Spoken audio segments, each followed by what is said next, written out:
मी जेव्हा इलेक्शन जिंकले, तेव्हा मला एवढे जास्त ट्रोल्स भेटले. ट्रोल जे ऑनलाईन भेटतं आपल्याला. ते बेसिकली यासाठी होतं, की मी मुलगी आहे आणि मी यंग आहे म्हणून. तर मला ह्याचं लॉजिक जास्त समजलं नाही, की का मला एवढं ट्रोल भेटलं. तर लोकांना असं गैरसमज आहे, की हे जे सीट ज्याच्यावर मी आहे आता, हे महिलांसाठी रिझर्व्ड आहे. First of all me clear करायचा प्रयत्न करतीये सगळ्यांनाच, की प्लीज समजून घ्या, हे महिलांसाठी रिझर्व्ह सीट नाही आहे. हे ओपन सीट होती. त्या ओपन सीटवर मी निवडून आले आहे. प्रत्येक वेळेस सगळे बोलतात, की मुलींसाठी रिझर्व्ड आहे म्हणून मुलगी उभारली, नाहीतर कोणतर दुसरं उभारलं. ओपन सीट होती, कोणी पण उभारू शकलं. माझं जे अपोजिशनमध्ये उभारले ते एक 40-45 इयर्सचे मेल होते. ते लोकांना माहीत नाही आहे. त्यांना वाटतं, की एक फिमेल कॅन्डिडेट जिंकली आहे म्हणजे फिमेल सीट आहे. असं नाही आहे. तर फर्स्ट ऑफ ऑल ते ट्रोल होतं आणि दुसरं म्हणजे लहान तिला समजलं, की पैसे पण जास्त कशामध्ये आहे. लाईक पैशांसाठी मी कशाला सरपंच होईन. मला काम करायचंय म्हणून मी सरपंच झाले. अगर मला पैसेच कमवायचे असते तर किती वेगवेगळ्या अपॉर्च्युनिटीज आहेत. मी फॉरेनमध्ये शिकून, मी फॉरेनचं सोडून एका छोट्या गावामध्ये सरपंच फक्त पैशांसाठी तर झाले नव्हते.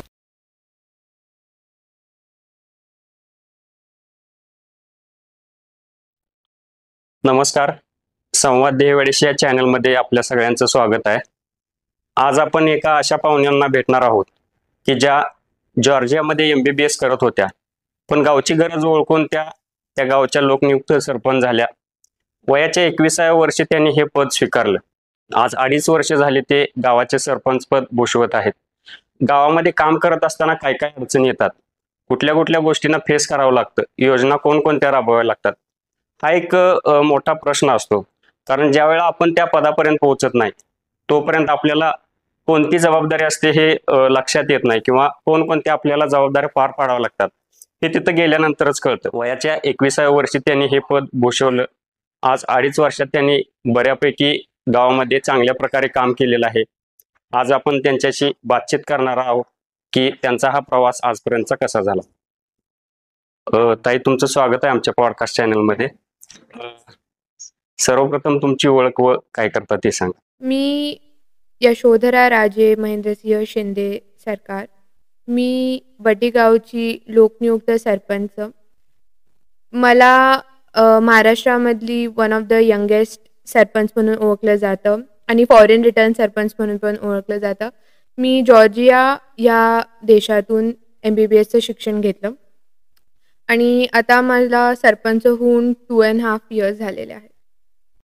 मॅडम, तुम्ही फॉरेन रिटर्न सरपंच झालात. वयाच्या 21व्या वर्षी आपण सरपंच झाला.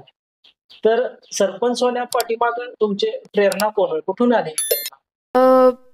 मी जेव्हा 10-15 वर्षाची होते तेव्हा माझे आजी माननीय मंदाकिनी शिंदे यांनी वड्डीच्या जवळच एक गाव नरवाड म्हणून त्या गावचे सरपंच झाले. लहान असतानाच त्यांनी मला त्या गावामध्ये घेऊन गेले. त्या गावामध्ये कसं काम करतात. मला ते एक भातुकलीचा खेळ वाटायचा. जे त्यांनी ऑफिसमध्ये बसायचे, कामं करायचे, लोक यायची, त्यांच्याकडं भेटायची, प्रश्न सोडवायचे, साईन करायचं. हे मला लहानपणापासूनच मी बघितलेलं त्यांचं. त्यामुळे मला ते लहानपणापासूनच एक ओढ होती की मोठं होऊन मला पण काहीतरी गावासाठी काम करायचं आहे. मग त्यानंतर मला नेहमीच वाटत होतं की इवन दो मी जॉर्जियामध्ये गेले शिकायला, मला आपल्या देशासाठी किंवा आपल्या गावासाठी काहीतरी काम करायला पाहिजे, समाजकारण काहीतरी करायला पाहिजे. एक व्यक्तीचं धर्म असतो की त्यांनी काही ना काहीतरी या लोकांसाठी करावं. तेच मला करायची इच्छा होती. नशिबाने मला 21व्या वर्षी हे भेटलं आणि त्यासाठीच मग मी हे सरपंच झाले गावासाठी आणि मग आजपर्यंत मी तेच काम करत आहे. मॅडम, तुमचे बालपण आणि शिक्षणाचा अनुभव कशा पद्धतीने होता? शिकायला तरी मी आपल्या इथं मिरजमध्ये शिकले, बट त्यानंतर मग मी हॉस्टेलला गेले आणि मग त्याच्यानंतर डायरेक्टली आउट ऑफ इंडिया. तर बघायला गेलं तर मी घरी कमीच राहिले. त्यासोबत मी गावामध्ये पण जास्त कधी गेले नाहीत बिकॉज मला तसा संबंध झाला नाही माझा की गावामध्ये जावं म्हणून. बट माझ्या आई-वडिलांनी नेहमी बोलले, की शिक्षण हे सगळ्यांनी घ्यायला पाहिजे. मुलगा असू दे, मुलगी असू दे. शिक्षणामुळे तुम्ही इंडिपेंडंट होता. त्यासोबत तुम्हाला तुमचं विचार करण्याची एक पात्रता बनते. त्यामुळे तुम्ही डिसिजन्स घेऊ शकता स्वतःसाठी आणि लोकांसाठी. त्यासाठी त्यांनी मला नेहमी शिक्षणासाठी प्रोत्साहन दिलं. मग ह्या दोन्ही गोष्टींमुळेच मी आज इथपर्यंत पोहोचलेली आहे. सगळ्यांचा माझ्या वडीलधाऱ्या लोकांचा सपोर्ट होता, त्यामुळेच मी इथपर्यंत पोहोचले. लहानपणापासूनच मला एका चांगल्या एन्व्हायर्नमेंटमध्ये ठेवलं गेलं होतं आणि तेच एन्व्हायर्नमेंटमुळे एक व्यक्तीचं नेचर बिल्ड होतं. त्यामुळे मी आजपर्यंत लोकांचं एवढं जास्त कनेक्ट करू शकले आणि त्यासोबत त्यांची प्रॉब्लेम सोडवू शकले. तुम्ही ज्यावेळी सरपंच झाला त्यावेळी आम्ही बातम्यावरती सुद्धा बघितलं की तुम्ही सांगितलं की तुम्हाला 4 गोष्टीवरती काम करायचं आहे. एक महिलांच्यावरती, दुसरे शेतकरी, तिसरे लहान मुलं, चौथे म्हणजे तरुण. तर आज 2.5 वर्ष तुम्ही सरपंच म्हणून काम करत असताना तर हा टप्पा तुम्ही किती गाठलाय, म्हणजे कुठपर्यंत तुम्ही पोहोचला? जेवढी माझी इच्छा होती की हे 4ही टप्पे मी आतापर्यंत पूर्ण करावे, बट हे 4ही नाही झालेले आहेत. बट जेवढे झालेत मी तेवढे सांगते. महिलांसाठी पहिला तर आम्ही विविध कार्यक्रम ठेवले.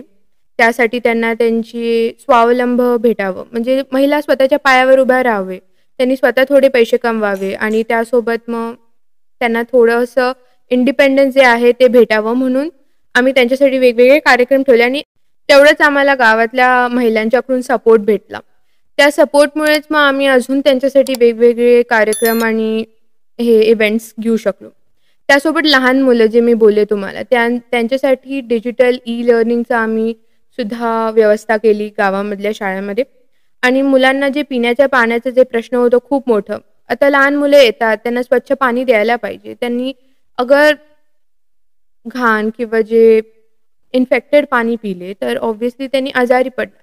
त्याचा मग प्रॉब्लेम जे होईल ते गावातल्या लोकांनाच होणार. मग त्यांनी शाळेला नाही पाठवणार. तर इन जनरल ते शाळेतल्या येणाऱ्या मुलांची संख्या कमी होऊन जाईल.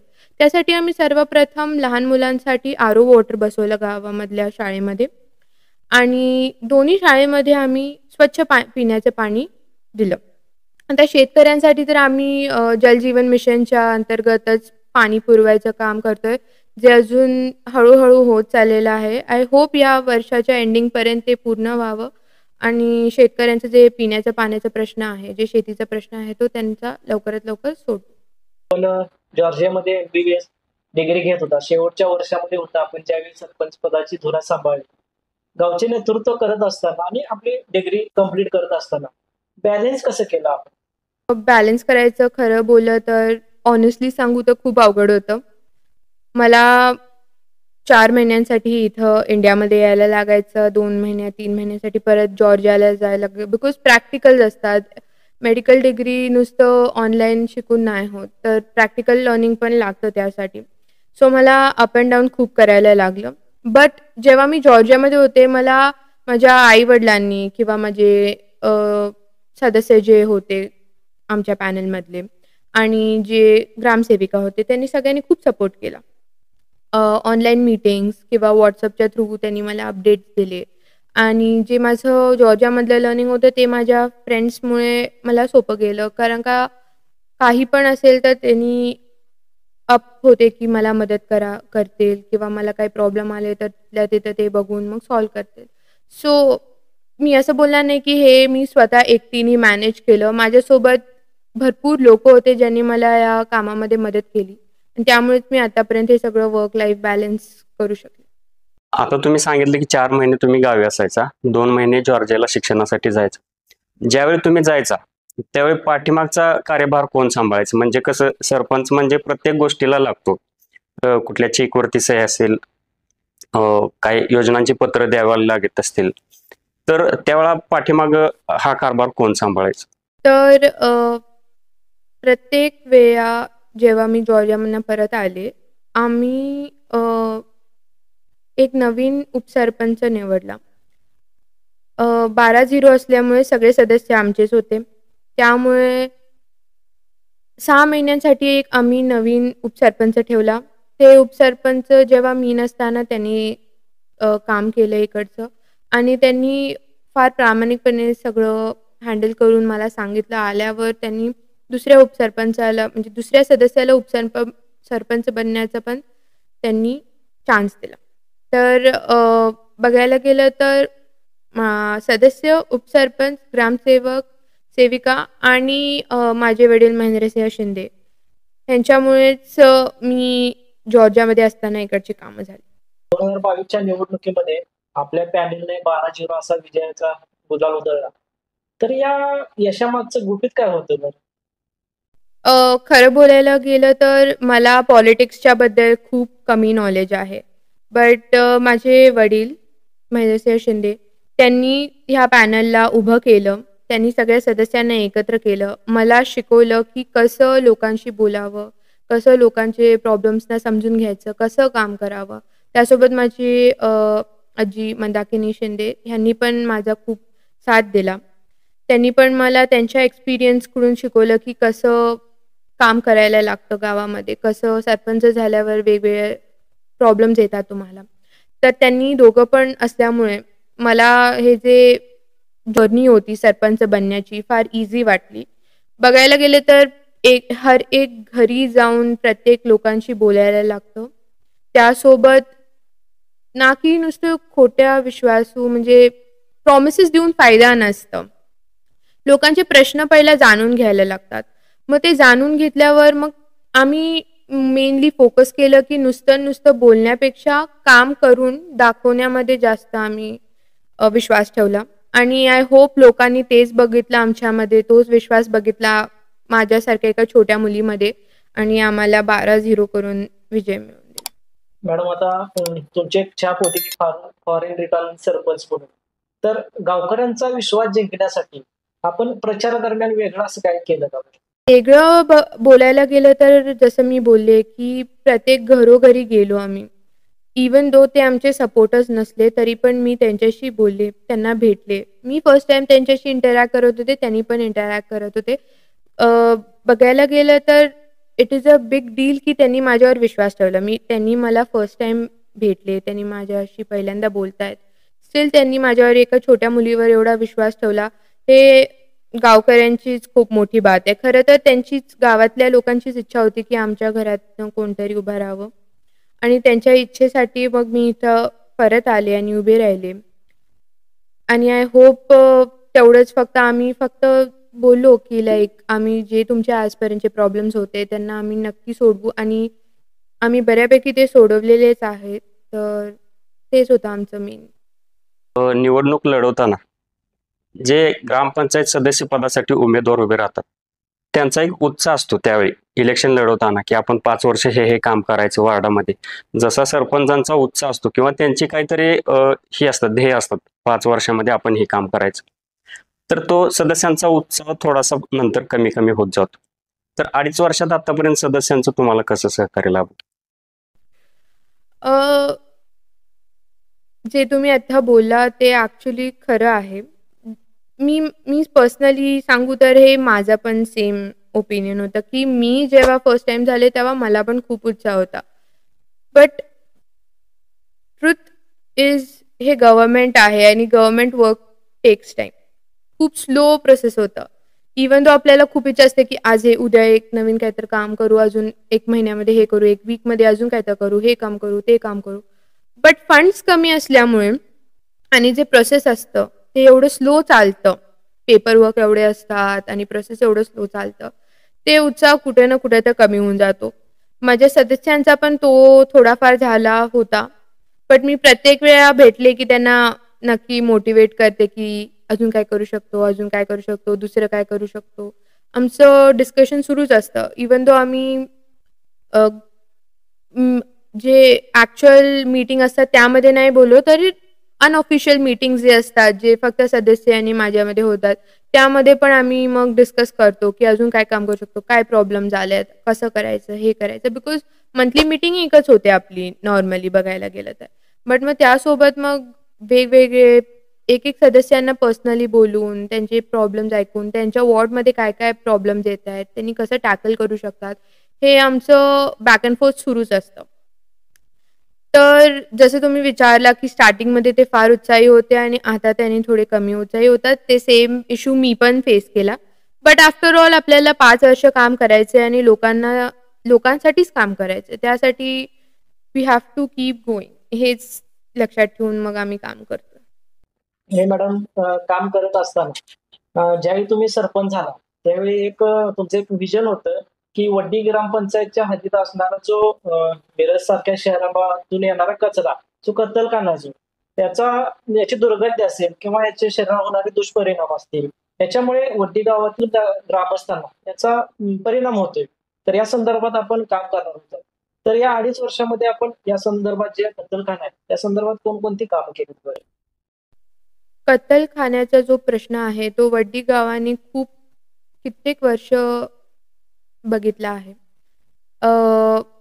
आय गेस एक 30 वर्षाहून जास्त तरी मी बोलेन तरी पण कमीच आहे हे कत्तलखान्याचा प्रश्न. तर हे कत्तलखान्यामुळे जे मेनली प्रॉब्लेम्स व्हायचे पहिला तरी डंपिंग ग्राउंड जे बोलतो आपण. जो पहिला कत्तलखाना होता तो ॲक्चुअल डंपिंग ग्राउंड नव्हता. एक प्रॉपर रेशो असतो, एक प्रॉपर मार्किंग्ज असतात, की त्याप्रमाणे तो डंपिंग ग्राउंड बनला जातो. बट हा जो वड्डी गावातला जो कत्तलखाना होता तो तसा नाही बनलेला. त्याला नाही साईडला कंपाउंडिंग होतं. त्यामुळे इन अँड आउट करण्यासाठी कोणी पण येऊ शकतं. इन अँड आउटच्यामुळे मोस्टली जे इन अँड आउट करायचे लोकांपेक्षा ते म्हणजे स्ट्रे डॉग्स होते. स्ट्रे डॉग्स मोस्टली त्या कत्तलखाना डंपिंग ग्राउंडमध्येच राहायचे. आता मेन प्रॉब्लेम जो झाला कत्तलखान्यामुळे म्हणजे हॉस्पिटल वेस्ट जे आपण बोलतो, ॲनिमल बॉडी पार्ट्स और ब्लड बॅग जे असतात, ज्याला एक प्रॉपर वेनी आपण डंप करतो इन्सिनरेशन और ऑटोक्लेव्हनी, ते न करता त्यांनी डायरेक्ट डंपिंग ग्राउंडमध्ये येऊन डंप करायचे. बट ते डंप झाल्यामुळे जे स्ट्रे डॉग्स होते त्यांना फूडमध्ये किंवा खाण्यामध्ये ते ब्लड भेटल्यामुळे त्यांना एक वेगळं इंटरेस्ट झाला त्या फूडचं की ब्लडचं. त्यामुळे त्यांनी जे वड्डी गावातले लहान मुलं आहेत त्यांच्यावर खूप अटॅक्स केले आणि खूप ट्राय केलं आम्ही ते थांबवण्याचं, कार्स बोलवून आणि बाकी सगळे करून. बट इन अँड ऑल एंडमध्ये ते सारखं सेमच गोष्ट व्हायची बिकॉज डंपिंग ग्राउंडमध्ये सेम गोष्टी यायच्या. स्ट्रे डॉग्स परत वाढायचे, ते परत ते सेम फूड कंझ्युम करायचे आणि अटॅक्स व्हायचे लहान मुलांवर. त्यासोबत जे डंप करताना एक प्रॉपर डंपिंग सिस्टम नसल्यामुळे त्यांनी नुसतं स्ट्रेट अप बर्न करायचे त्या वेस्टला. आणि प्लास्टिक आणि रबर असल्यामुळे ते जे बर्निंगमुळे एअर पोल्युशन व्हायचं, त्यामुळे वड्डी गावातल्या लोकांचीच हेल्थमध्ये प्रॉब्लेम यायचं. त्यासाठी मग आम्ही ऑलमोस्ट 1 वर्षांसाठी पाठपुरावा केला. जे गव्हर्नमेंट ऑफिसर्स होते त्यांच्याशी आम्ही डिस्कस केलं की असा हा सीन सुरू आहे, म्हणजे हा जो प्रॉब्लेम आहे वड्डी गावामध्ये डंपिंग ग्राउंडचा, त्यासाठी आपण काय करू शकता, बिकॉज ह्यामुळे वड्डी गावातल्या लोकांचं खूप जास्त नुकसान होते. त्यांच्याबरोबर आम्ही 1 वर्ष पाठपुरावा केला, आंदोलन पण केले थोडेफार आणि खूप सगळ्या पेपर वर्क्स नंतर त्यांनी हा डंपिंग ग्राउंड बंद केला. प्रॉपर बंद नाही केला, ॲक्च्युली त्यांनी त्याचं डिफरंट वेमध्ये डंप करायचं सुरू केलं आहे.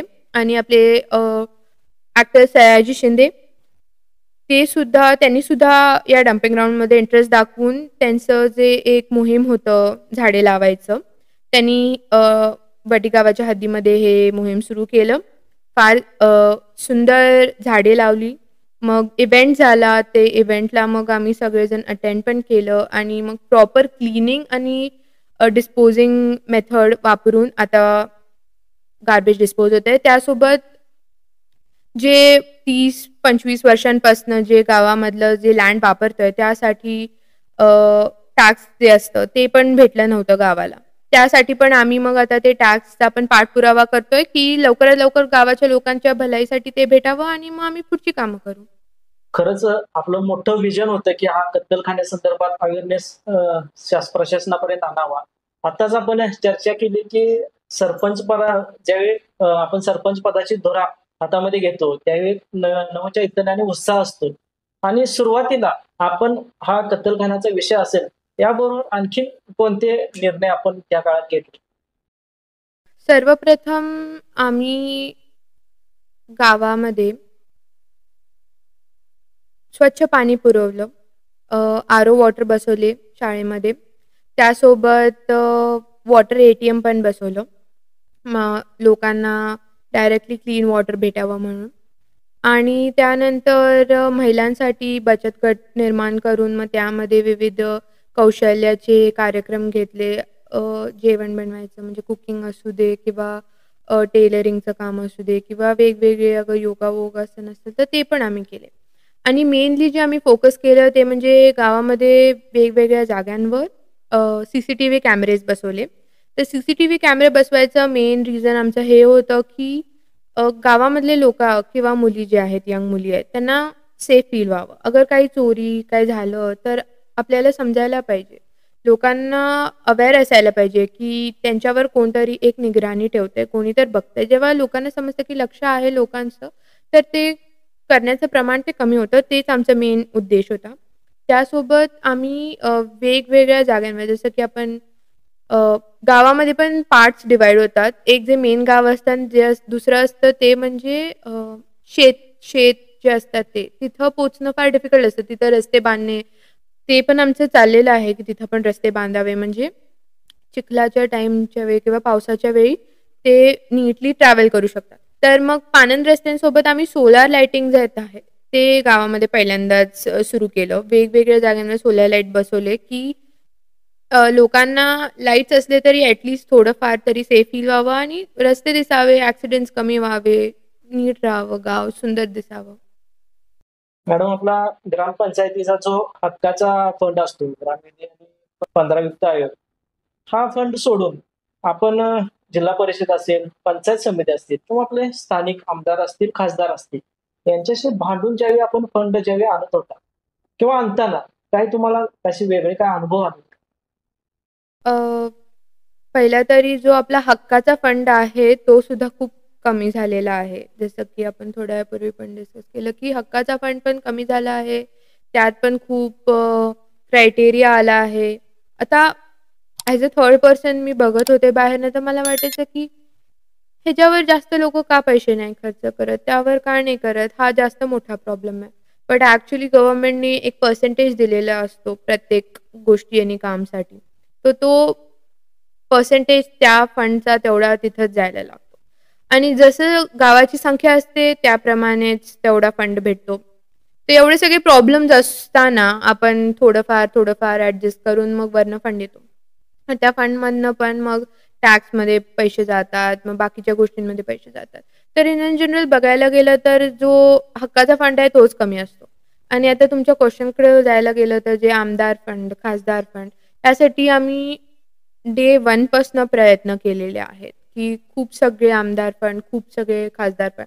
बट त्यामध्ये पण असं होतं, की हाल्फ ऑफ द फंड्स येतात, हाल्फ ऑफ द फंड्स येत नाहीत. कित्येक वेळा तर फंड्स येऊन सुद्धा परत गेलेले बघितले आहेत मी. आणि त्यामुळे गावस्थ किंवा माझे सदस्य नाराज होऊन जातात, की एवढं मेहनत करतो, एवढं पाठपुरावा करतो, की फंडिंग यावं, कामं व्हावीत, पण ते परत जातंय, येत नाहीये जेवढा पाहिजे तेवढा फंड. तर त्यामुळे तर थोडंफार निराशा तर होते, बट आम्ही प्रयत्न करायचे तर थांबणार नाहीच आहे. आपण आता ग्रामपंचायतीमध्ये सरपंच म्हणून काम करत असताना ग्राउंड लेवलला बऱ्याच अडचणी असतात. तर याच्यामध्ये आपण लोकप्रतिनिधी आणि प्रशासकीय अधिकारी, तर प्रशासकीय अधिकाऱ्यांचा रोल पण महत्वाचाच असतो तेवढा.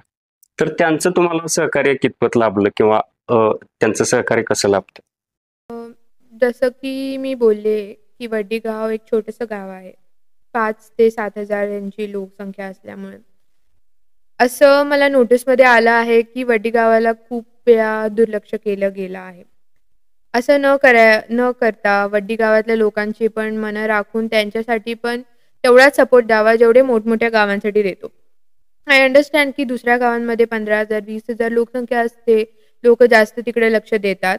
बट कित्येक वेळा पूर्ण पार्टी किंवा पूर्ण इलेक्शन एका वोटने बदलतं. ते एका वोटसाठी पण आपण तेव्हा आपण रिग्रेट करतो. ते दुर्लक्ष न करता वडी गावातल्या लोकांचं पण कामं करायला पाहिजे, आम्हाला सपोर्ट करायला असं नाही बोलणार की मला सपोर्ट नाही भेटलं. भेटलं आहे. कित्येक लेव्हल्समध्ये सपोर्ट भेटला आहे. But as a young sarpanch जिला खूप कमी नॉलेज आहे, आय होप की लोकांनी थोडंसं जास्त वड्डी गावाकडे नॉट फॉर मी, माझ्यासाठी नाही, बट ॲटलीस्ट गावासाठी तर थोडंफार सपोर्ट करावं. आता गावामध्ये सरपंच म्हणून काम करत असताना किंवा विकास काम करत असताना विरोधकांचा एक रोल महत्वाचा असतो त्याच्यामध्ये. कारण बऱ्याच गावात आपण बघितलं तर विरोधक काम करू देत नाहीत सरपंचांना किंवा त्रास देण्याचा प्रयत्न करतात. तर तुम्हाला असे काही अनुभव आले का, किंवा विरोधकांच्या बाबतीत किंवा नागरिकांच्या असतील विकास कामं करताना त्यांचा अनुभव तुम्हाला कसा आला? खरं बोलायला गेलं तर जे विरोधक होते आमचे, half of them have change and supported us, की लाईक त्यांनी मदत केली आहे आम्हाला, त्यांनी सपोर्ट केला आहे आम्हाला, भरपूर गोष्टींमध्ये सपोर्ट केलं आहे. बट थोडेफार विरोधक आहेत जे अजूनसुद्धा मानसिक पातळीवर आम्हाला त्रास देतात. काही रिझन नसताना पण प्रॉब्लेम्स क्रिएट करतात, जे आपण सगळीकडेच बघतो आणि फार जास्त त्रास होतो. त्यामुळे कामे होत नाहीत प्रॉपरली आणि बाकीच्या गोष्टी पण नीट नाही होऊ शकत त्यामुळे. बट आम्ही त्या गोष्टींना पण साईडला करून थोडंफार हे करून ट्राय करतोय पुढं काम करायचं. आय आय फील लकी की जे थोडेफार जे विरोधक होते ते तर आमच्याकडे झाले आहेत आणि त्यांनी तर आम्हाला सपोर्ट करतायत. बाकीचे थोडेसे आहेत ते असणारच आय गेस. अगर जोपर्यंत विरोधक नसतील तोपर्यंत कामं तर होणार नाही. स्मूथ लाईफ तर कुठंच नसते. नागरिकांचा सपोर्ट कसा असतो? खूप चांगला असतो. खूप खूप जास्त चांगला. आय गेस जेव्हा मी फर्स्ट इयर ऑफ माझं सरपंचचं जे होतं, ज्यावेळी आम्ही नवीन कामं आणि रस्ते बनवायचे सुरू केलेले, गटार असू देत, बाकीच्या गोष्टी असू देत. मी बघितलंय अक्षरशः लोकं रडताना, की लाईक फर्स्ट टाईम गावामध्ये काम झालेलं बघून, आणि ते सगळं बघून मला खूप जास्त आनंद झाला, की लाईक काहीतरी करतोय आम्ही आणि चांगलं करतोय आम्ही लोकांसाठी. सो नागरिकांचा सपोर्ट तर चांगलाच आहे. आणि स्पेसिफिकली माझं जो फेव्हरेट पार्ट आहे ते म्हणजे आपल्या जिल्हा परिषद शाळेमध्ये जाणं. लाईक मला खूप जास्त आवडतं तिकडच्या मुलांच्या बरोबर टाईम स्पेंड करणं आणि त्यांच्याशी बोलणं, त्यांना गाईड करणं, आणि फार इंटरेस्टिंग कॉन्व्हर्सेशन्स होतात आमचे. मॅडम, आपण हायर एज्युकेटेड आहात, तर येणाऱ्या 2.5 वर्षामध्ये आपण प्राथमिक शाळा असतील किंवा प्राथमिक आरोग्य केंद्र असतील, या संदर्भात आपले कोणते विजन आहे? मला सर्वप्रथम गावामधलं जे स्कूल आहे त्याला फुल मॉडर्न स्कूल म्हणून कन्व्हर्ट करायचं आहे. ई लर्निंग असू दे किंवा मॉडर्न लर्निंग जे असतं ते गावातल्या मुलांना द्यायचं आहे. त्यासाठी आमचा प्रयत्न आता सुरूच आहे, की आम्ही वेगवेगळ्या मोठ्या-मोठ्या लोकांना भेटून ते करण्याचा प्रयत्न करतोय. त्यासोबत मला आरोग्य केंद्र जे तुम्ही बोलला, ते नवीन बांधून गावातल्या लोकांना जे प्रायमरी हेल्थ जे असतं ते प्रोव्हाईड करायचं आहे. त्यासाठी आमचं प्लॅनिंग सुरू आहे आता, की बिल्डिंगच्या बद्दल कसं हे करायचं, वेगवेगळे इन्स्ट्रुमेंट्स कुठले घ्यायचे, आणि त्याचा पण आम्ही पाठपुरावा करतच आहोत. बट मेनली आम्ही ह्या 2 गोष्टींवर तर फोकस करणार आहे. बिकॉज हे 2 गोष्टी माझ्या फार जास्त क्लोज आहेत. तर त्यामुळे मला पाहिजे, की ह्या 2 गोष्टी तरी ॲटलीस्ट गावामध्ये एकदम जास्त चांगल्या लेव्हलमध्ये पोहोचाव्या. असं तुम्ही मगाशी म्हटलं की मी ह्याकडं राजकारण न बघता समाजकारण म्हणून बघतोय. तर हे समाजकारण म्हणून पुढे जात असताना तुमचा पुढील संकल्प काय आहे, की तुम्ही पुढं सरपंच पदाची कारकीर्द संपल्यानंतर पंचायत समिती, जिल्हा परिषद असं काही पुढे जाण्याचा तुमचा संकल्प आहे? मला नेहमीपासून माझ्या आईंनी, गीतांजली शिंदे यांनी शिकवलं आहे, की एक चांगलं व्यक्ती बनणं महत्त्वाचं आहे. तर अगर पुढच्या माझ्या आयुष्याच्या टप्प्यावर अगर मी तेवढी कॅपेबल असेन, मी स्वतःला तेवढी कॅपेबल समजते, की मी त्या पोझिशनवर जाऊन काहीतरी चांगलं काम करेन आणि लोकांचं भलं करेन, तर मी नक्की त्या पोझिशनवर जायचा प्रयत्न करेन.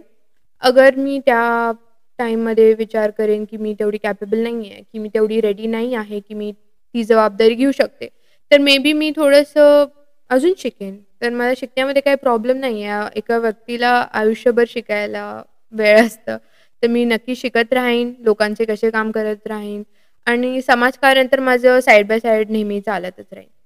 तर हे समाजकारण, राजकारण आणि तुमचं शिक्षण ह्या दोन्ही बाजू सांभाळताना घरच्यांचा कसा सपोर्ट तुम्हाला मिळतो किंवा घरचे कसे तुम्हाला सपोर्ट करतात? जसं की मी बोलले, माझी आजी मंदाकिनी शिंदे यांनी तर मला त्यांच्या पास्ट एक्सपिरियन्सनी फुल शिकवलं आहे, की कसं काम करावं, कसं राहावं आणि कसं.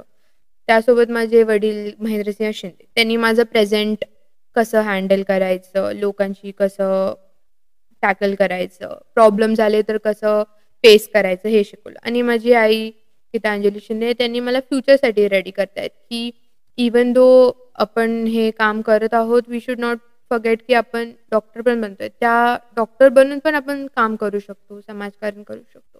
सो माझं पास्ट, प्रेझेंट अँड फ्युचर तिन्ही पण माझ्या घरातल्या लोकांनीच शेप करून दिलेलं आहे आणि त्यासाठी मी त्यांची खूप जास्त ग्रेटफुल आहे. मॅडम, आता महाराष्ट्रातील काही ग्रामपंचायती डिजिटल ग्रामपंचायतकडे अप्रोच करत आहेत. तर तुमचं काय मोटिवेशन आहे का, मोटिव्ह आहे का, की तुमची वड्डी ग्रामपंचायत ही डिजिटल ग्रामपंचायत व्हावी, किंवा अंगणवाडी असेल किंवा इतर आपल्या ऑफिसेस असतील ते कम्प्युटर रिलेटेड सगळं यंत्रणा चालावी आणि पेपरलेस आपली ग्रामपंचायत व्हावी, त्यासाठी आपलं काय कोणतं मोटिव्ह आहे?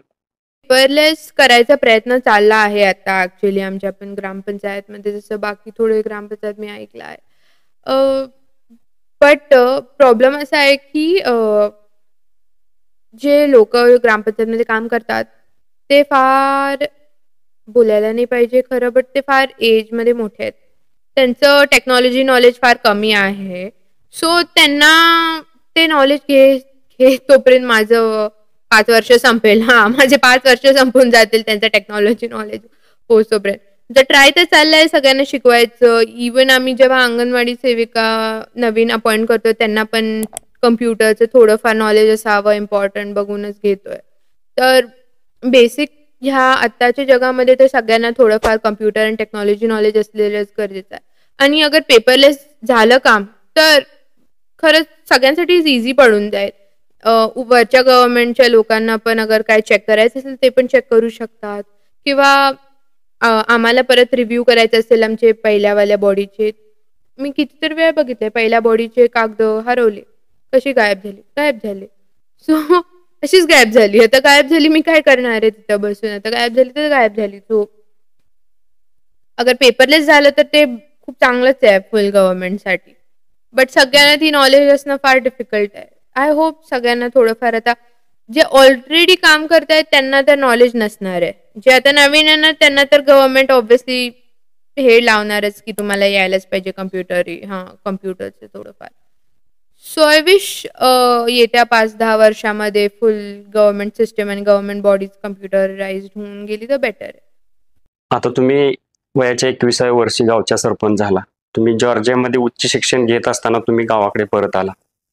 तर खरंच तरुणांनी पण राजकारणामध्ये यायला पाहिजे का? किंवा हा जो राजकारणामध्ये चिखलमय खेळ झालाय, तो साफ करायचा असेल तर खरंच तरुणांनी यायला पाहिजे का? असं तुमचं काय मत आहे? किंवा तरुणांना काय संदेश द्याल? मला तर अशी खूप इच्छा आहे की जास्तीत जास्त तरुण राजकारणामध्ये यावे आणि आल्यावर त्यांनी प्रामाणिकपणे काम करावे. अ, जसे तुम्ही बोला की हा चिखलवाला खेळ आहे. बट जे यंगस्टर्स आहेत, जे यंग जनरेशन आहे, तेच आपल्या इंडियाचा फ्युचर आहे. तर जोपर्यंत आम्ही ह्या गोष्टींमध्ये इन्क्लूड नाही होणार, आम्ही जे डिसिजन मेकिंगमध्ये स्वतः सहभाग नाही घेणार, तर हा चेंज होणार नाही. कितीतर तरुण लोकं, कितीतर माझे ओळखीचे फ्रेंड्स असू देत किंवा कलीग्स असू देत, त्यांनी सगळ्यांनी बोलतात, की असं असावं, तसं असावं. बट कधी पण कोणाच्या तोंडातनं ऐकलं नाहीये, की मी काहीतरी वेगळं करावं. आणि अशी माझी खूप इच्छा आहे, की जास्तीत जास्त यंगस्टर्स, तरुण, मुलं-मुली दोन्ही पण ह्या राजकारणामध्ये यावेत. राजकारणामध्ये येण्याच्या आधी थोडंफार समाजकारण पण सुरू करावं त्यांनी. म्हणजे लोकांचे जे समस्या आहेत त्यांना जवळून समजल्यावरच ते सोडवू शकतात. आणि कंटिन्यू करावे. फक्त कंटिन्यू आणि स्टेबिलिटी भेटावी त्यांना. आय होप जे पण राजकारणामध्ये येणार आहेत त्यांना माझ्याकडून खूप सगळ्या शुभकामना आहे, म्हणजे शुभेच्छा. प्लीज या आपल्या इंडियाचं फ्युचर आपल्या हातामध्ये आहे आणि आय होप आपण एक बेटर इंडिया बनवू. मॅडम, आता आपल्या महाराष्ट्र असेल किंवा भारतावर असेल, मतदान दिवस हा एक अलीकडे हॉलिडे म्हणून साजरा केला जातो. पण तुम्ही काय आमच्या श्रोत्यांना संदेश द्याल की मतदान करणे किती गरजेचं आहे आणि यंगस्टर असेल किंवा ज्येष्ठ नागरिक असतील त्यांनी मतदानाचा हक्क बजावणे किती गरजेचं आहे त्याबद्दल काय सांगाल? वोटिंग सगळ्यांनी करायला पाहिजे. आय फील लाईक आता जे खूप बघतीये मी की लोक वोट नाही करत किंवा हे नाही करत ते नाही करत. आय फील लाईक जास्तीत जास्त यंगस्टर्सनी वोट करायला पाहिजे. फन फॅक्ट, मी स्वतःला पहिला वोट दिला. माझा फर्स्ट वोट मी स्वतःला दिला, जो माझ्यासाठी एकदम वेगळी गोष्ट होती. आय होप जास्तीत जास्त यंगस्टर्स यावे. मी खूप वाचते, केरलामध्ये असू दे किंवा दुसऱ्या स्टेट्समध्ये असू दे, एवढ्या यंग एजमध्ये त्यांनी एवढ्या मोठ्या मोठ्या पदवींवर जातात. तर आय आय होप की महाराष्ट्रामध्ये पण अजून खूप सगळे असे यंगस्टर्स यावे ज्यांनी डिफरन्स क्रिएट करावं आणि त्यांना इन्स्पायर होऊन अजून जास्त यंगस्टर्स यावे आणि वोटिंग तर सगळ्यांना करायलाच पाहिजे. मॅडम, आज तुम्ही आमच्या संवाद ध्येयवेड्यांशी या चॅनलवरती आला. आपल्या कारकिर्दीबद्दल चर्चा केली, आपल्या शिक्षणाबद्दल केली, तुमचा अनुभव सांगितला. इथं आल्यानंतर तुम्हाला कसं वाटलं ते थोडक्यात सांगा. मी खूप थँकफुल आहे आपल्या पॉडकास्ट चॅनलची संवाद ध्येयवेड्यांशी की त्यांनी मला एवढं कॅपेबल समजलं की त्यांनी माझ्याबरोबर हा पॉडकास्ट केला. हा माझा फर्स्ट पॉडकास्ट असून माझा फुल एक्सपिरियन्स खूप चांगला होता. फार स्मूथ होता. तुमचे क्वेश्चन्स फार इंटरेस्टिंग होते आणि आय होप हे पॉडकास्ट बघून जास्तीत जास्त लोकांना ग्राउंड लेवलवर कसे सरपंच आणि बाकीचे लोक काम करतात आणि आमचं विजन काय आहे हे समजावं. आणि थँक्यू सो मच आपल्या दोघांना की तुम्ही ह्या नॉलेजला जास्तीत जास्त लोकांपर्यंत पोहोचवत आहात. धन्यवाद. तर मित्रांनो, आपण बघितलं आज यशोधरा राजे शिंदेताई यांनी आपलं उच्च शिक्षण सोडून आज गावाशी नाळ जोडली. गावामध्ये ज्या समस्या होत्या त्या सोडवण्यासाठी आज ते उच्च शिक्षण सोडून गावामध्ये आल्या. आज आम्ही सुद्धा गावामध्ये फिरून बघितलं. 2.5 वर्षापूर्वीचं गाव आणि 2.5 वर्षानंतरचं गाव याच्यामध्ये बराच फरक झालेला आहे. सरपंच म्हणून काम करत असताना बऱ्याच अडचणी येतात. त्यात विरोधक असतील, नागरिक असतील, प्रशासन असेल, त्या सगळ्यांचं सहकार्य असणं गरजेचं असतं. हे काम करत असताना निधीची उपलब्धता असेल, सगळ्यांचं सहकार्य असेल. सरपंच पद म्हणजे एक काटेरी मुकुट आहे, पण तो कसा फुलासारखा मऊ करता येईल आपल्या कार्यकर्तृत्वानं, हे आज त्यांनी दाखवून दिलेलं आहे. आज आपल्या महाराष्ट्रातील तरुण पिढीला एक प्रेरणादायी आहेत त्या. आज त्यांनी आपल्याबरोबर दिलखुलास गप्पा केल्या, त्यांचा अनुभव सांगितला, त्याबद्दल त्यांचं मनपूर्वक आभार. हा व्हिडिओ जर तुम्हाला आवडला असेल, यातून तुम्हाला प्रेरणादायी माहिती मिळाली असेल, तर आपण आपल्या मित्रांना, आपल्या घरच्या लोकांना शेअर करा व आमच्या संवाद ध्येयवेड्याशी या चॅनलला सबस्क्राईब करा. धन्यवाद.